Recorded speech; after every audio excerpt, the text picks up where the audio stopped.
26 ans, pour son premier Tour de France, Cristian Rodriguez en a déjà pris plein les yeux.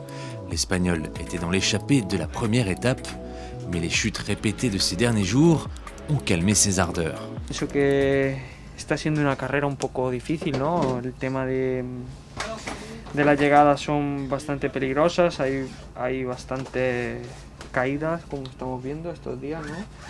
Como ayer gente importante de la general y bueno, vamos a ver cómo pasan estos días, ¿no? Y que pronto se tranquilice todo, ¿no? Que vaya pasando esto ya y a ver si llega a la montaña y el buen tiempo. Destin croisé, l'un découvre le Tour et l'autre est plein d'expérience. Edvald Boasson-Hagen dispute aujourd'hui sa 200e étape sur le Tour de France. No, I didn't know, but it's quite a lot. So, but it's nothing I think about. But it's nice to be part of the team, and I like to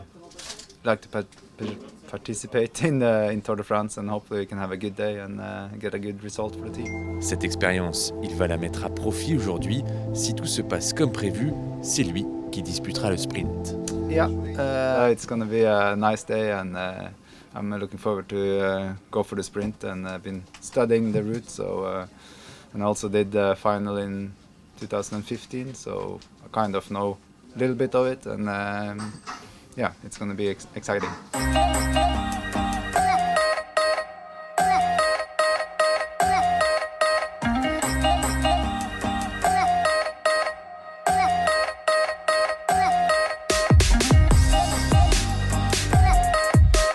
Une étape qui démarre d'une drôle de manière. 1 kilomètre après le départ, les coureurs s'arrêtent un instant pour protester contre les nombreuses chutes qui ont eu lieu ces 3 premiers jours.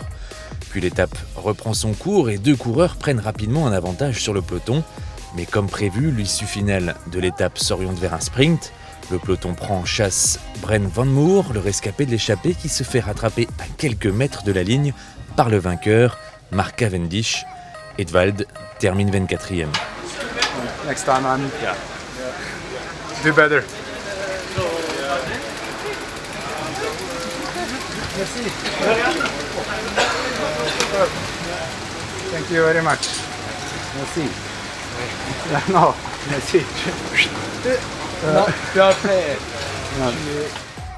Pierre et Anthony se plongent déjà dans la journée de demain en faisant du home trainer sur leur vélo de contre-la-montre.